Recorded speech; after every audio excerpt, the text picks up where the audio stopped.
Hello, folks. This is JC one more time. I uh, I finished a poem that I started writing a long time ago. It was quite a few years ago, and I got to a certain point, and it just sort of hit a block wall, brick wall, you might say. I couldn't go any farther for some reason. But this last time I got pneumonia a few weeks ago, I started thinking about this poem again, and it seems like the sicker I get, the easier it is for me to write poems. I guess because I can't do much of anything else. Anyhow, I did finish it, and I think it's a pretty good poem, and I hope you'll agree. I'm sort of dressed a little different this time. I got my cowboy vest on and got my Stetson on, and I haven't worn those for a long time, and they're not exactly this kind of poetry reading, but what the hey, you go with what you got to work with. So anyhow, this poem, I call it "The Girl," and I'm sure some of you fellows will be able uh, uh, to understand what it's all about, and maybe some of you girls too, as far as that goes. It's not about anybody real. It wasn't about me when I was a little kid. However, it took place about the same time that I took place. And so, anyhow, I call it The Girl, and it'll sort of speak for itself. So, without further ado, I'll start now. This is a poem entitled The Girl. I recall the very first time that I saw her prim and proper in her little gingham dress. I heard her patent leather shoes click out their message as she skipped along ahead of all the rest. And I hurried on to make sure I was near her, and I gently touched her as we stood in line. Such a gentle touch, she didn't know it happened, but it made my head as light as summer wine. I could smell her as the kids pushed us together, and her little girl smell almost drove me wild. With the giddiness I felt then, you could never have convinced me there that I was just a child. When we took our seats in class, I sat behind her, so I'd see her every second of each day. And I made a point to always be next to her when recess came and we'd go out to play. I know there must have been more kids around me, but I never noticed any if they were. And I can't imagine what they must have looked like. The only one I ever saw was her. For the rest of 1941, I'd watch her, see her bright eyes flash each time she'd look my way. But I couldn't tell her how I felt about her. What she meant to me was more than I could say. So I kept this puppy love locked up inside me, and our first school year was finally at an end. But I think she knew how much I really loved her, though I kept pretending she was just a friend. Then school was out and summer came upon us, and we never saw each other for a while. A few years passed, and when again I saw her, she was, no doubt, much more than just a child. She had filled out in all the proper places, much better than the other girls I'd known. While she was now exquisite in her beauty, the other girls I knew had merely grown.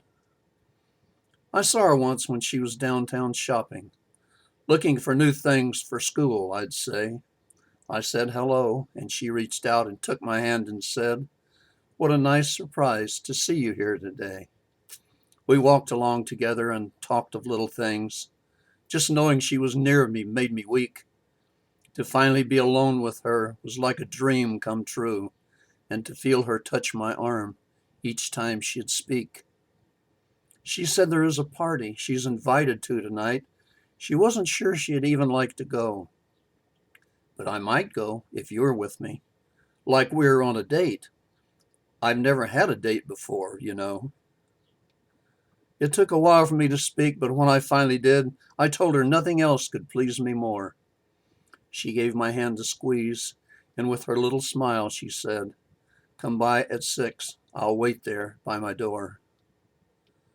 The feeling that came over me is more than I can say. It's like she opened up a whole new world. In all my life, there'd never been another day like this. Tonight I'd be in heaven with my girl.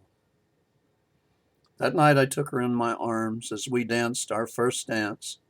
I knew this girl would be my destiny. But just then we heard a man's voice say, "You're needed back at home." It's your mother, dear. You'll have to come with me." Her mother went to heaven on that very night. The girl had barely time to say goodbye. After that, she stayed at home and seldom would come out. She never wanted me to see her cry. She called me on the phone one day to tell me they were leaving. Her dad was transferred to another state. "The nicest thing I ever had was when I was with you. Maybe someday we'll have another date," is what she said. The next day I was walking down the street. I saw her over on the other side. I know she saw me looking over at her. I think she could have waited if she had tried. Just then an auto pulled up to the sidewalk. A stranger opened the door and she got in. I felt a little catch come in my stomach. A prickly kind of heat poured over my skin.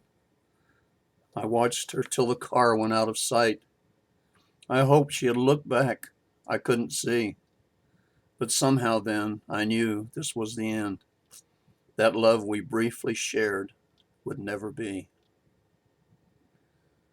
The years flew by so quickly after that, so quickly that I scarce knew they had passed.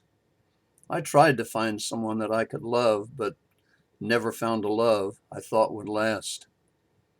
It seemed in almost no time I grew old. It just crept up so soon, I never knew. Just something that I felt more than I saw. But my mirror's image said, "Yes, and this is you." Some years had passed, and one day at a bar, I stopped in to relax and have a beer. A friend sat down and we began to chat, just small talk, as one would with a peer. I asked if he had seen any of our friends. He looked at me real strange and said, "A few." "It's funny that you're asking that right now. Your girl is back in town. I thought you knew." My God, my breath sucked in and filled my lungs. I inhaled air, but I couldn't blow it out. My heart pounded like it would leave my chest. Is this at last what love is all about? I found her phone number and called her up. A stranger's voice answered the telephone. "She can't come to the phone right now," it said. "She'd like for you to see her here at home." With loving dread, I walked up to her door. I pressed the button and listened for the bell. A lady dressed in white opened the door. She was a nurse caregiver, I could tell. She led me to a bedroom, and inside I saw the girl I had seen long ago.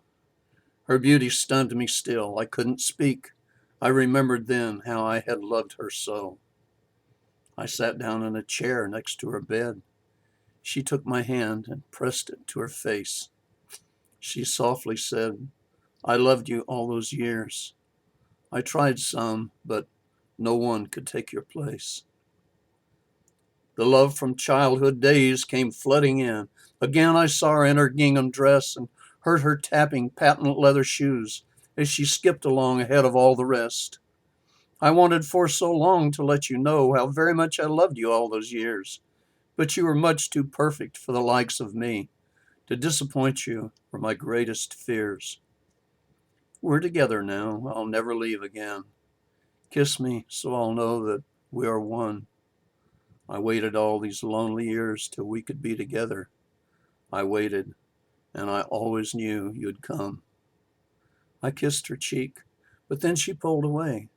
"No, kiss my lips so both of us can start to know the love we had inside of us for all those years, and be together now before we part." I felt her breath upon my face and gently kissed her lips. This was the only kiss we'd ever know. "I always knew that you would come, my dear. That's why I waited. But now, my dear, I know that I must go." She softly pressed her hand against my cheek. "I love you, dear," is all that I could say. Her lovely face then softened, and she smiled her little smile. "I love you too, dear."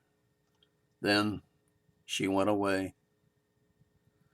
No day has passed I didn't think about her, but not so sad like in the days gone by. There is no feeling sweeter than the way I see her now. My heart is with my angel in the sky. That's the end of the poem. To love a little is better than to not know love and to die alone and lonely. Thank God I finally knew love and shared love with my true love, even if only a little, even if only for a while.